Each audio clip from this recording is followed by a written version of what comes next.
کہ فجر کی سنت کے علاوہ باقی 4 نمازوں کے بارے میں ائمہ اربعہ متفق ہیں کہ اقامت ہو جانے کے بعد مسجد کے اندر کوئی نماز پڑھنا نفل بھی جائز نہیں ہے، سنت بھی نہیں پڑھی جائے گی، بلکہ اگر سنت مؤکدہ بھی ہے تو بعد بھی پڑھی جائے گی۔ لیکن فجر کی سنت کے بارے میں اختلاف ہے۔ امام شافعی اور امام احمد بن حنبل رحمہم اللہ تو اس کو بھی منع قرار دیتے ہیں کہ اگر اقامت ہو گئی ہے تو فجر کی سنت بھی نہیں پڑھی جائے گی۔ لیکن امام ابو حنیفہ اور امام مالک رحمہ اللہ کے نزدیک حکم یہ ہے کہ اگر جماعت مل جانے کی امید ہو تو حدود مسجد سے باہر 2 رکعت نماز پڑھ کر جماعت کے اندر شامل ہو جائے۔ پھر جماعت ملنے کی تشریح میں بھی تھوڑا سا اختلاف ہے۔ امام مالک رحمۃ اللہ علیہ فرماتے ہیں کہ اگر پہلی رکعت کے رکوع میں شریک ہو سکتا ہو، یعنی دونوں رکعت ملنے کی امید ہو تب سنت پڑھے گا، اور اگر رکعت چھوٹ جانے کی امید ہو تو سنت نہیں پڑھے گا۔ اور احناف کے یہاں 2 قول ہیں۔ ایک قول یہ کہ قاعدہ اخیرہ میں بھی شریک ہو سکتا ہو تو سنت پڑھ لے گا، لیکن راجح یہ ہے کہ کم سے کم 1 رکعت امام کے ساتھ مل جائے، رکوع میں شریک ہو جائے، کیونکہ آپ نے فرمایا من ادرک رکعتن فقط ادرک الصلاۃ، جس نے 1 رکعت پالی اس نے نماز پالی۔ اس لیے 1 رکعت اگر مل جانے کی امید ہو تو سنت ادا کرے گا۔ سوال یہ ہے کہ جب روایت سے معلوم ہوتا ہے کہ سنت پڑھنے سے مطلق منع کیا گیا تو یہ حضرات امام مالک اور امام ابو حنیفہ فجر کی سنت کا استثناء کیوں کر رہے ہیں، اور اس ممانعت کی بنیاد کیا ہے؟ ہمارے نزدیک ممانعت کی بنیاد مسجد کے اندرونی حصے میں جماعت کے قریب کھڑے ہو کر سنت پڑھنا ہے۔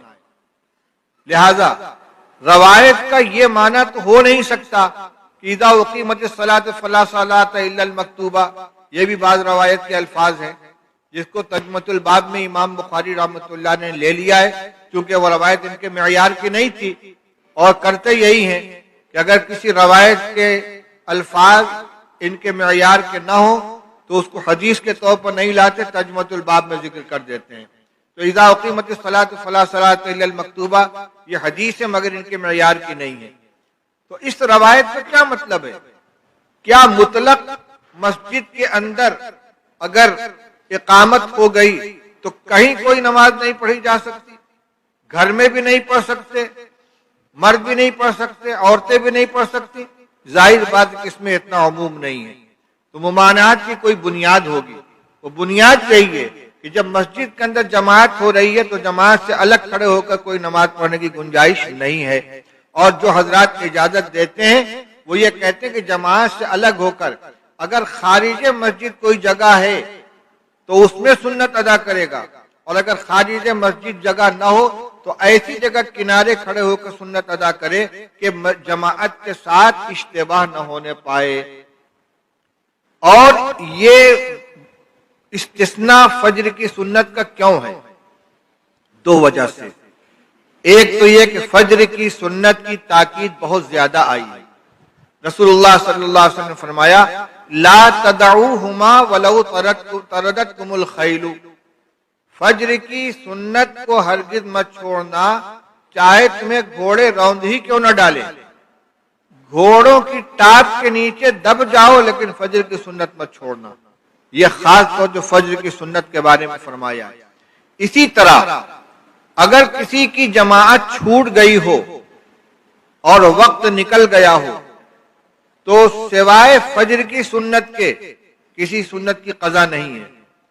ظہر کی جماعت چھوٹ گئی، وقت کے اندر قضا کی جائے گی تو سنت کی بھی قضا کی جائے گی، لیکن اگر وقت نکل گیا تو صرف فرض کی قضا کی جائے گی۔ اور فجر کی نماز چھوٹ گئی ہے تو جب تک زوال شمس کا وقت نہ آ جائے اس وقت تک اگر فجر پڑھی جائے گی تو فرض و سنت دونوں کی قضا کی جائے گی۔ اور بڑی وجہ یہ ہے کہ صحابہ کرام رضی اللہ تعالی عنہ کی بڑی جماعت سے یہ عمل منقول ہے کہ وہ مسجد کے اندر آئے، جماعت ہو رہی ہے، انہوں نے کہیں کنارے کھڑے ہو کر سنت ادا کر لی۔ حضرت عبداللہ ابن عمر رضی اللہ تعالیٰ عنہ مسجد میں تشریف لائے، دیکھا کہ جماعت ہو رہی ہے، حضرت حفصہ رضی اللہ تعالی عنہا کے حجرے میں، جو ان کی بہن کا حجرہ ہے، ان اندر تشریف لے گئے اور سنت ادا کی اور آ کر جماعت میں شامل ہو گئے۔ مصنف ابن ابی شیبہ اور شرح مشکل الآثار، شرح معانی الآثار امام طحاوی کی 20 صحابہ سے تقریباً اس طرح کا عمل منقول ہے۔ ظاہر بات ہے کہ یہ روایت اور حضور صلی اللہ علیہ وسلم کی تاکید ان کے سامنے بھی تھی، لیکن وہ یہ سمجھتے تھے کہ فجر کی نماز فجر کی سنت کا معاملہ اور سنتوں سے الگ ہے۔ تو ہمارے نزدیک دونوں فضیلتوں کو جمع کرنا ہے کہ جماعت چھوٹنے بھی نہ پائے اور مسجد کے اندرونی حصے میں سنت بھی ادا نہیں کی جائے اور فجر کی سنت بھی ادا ہو جائے۔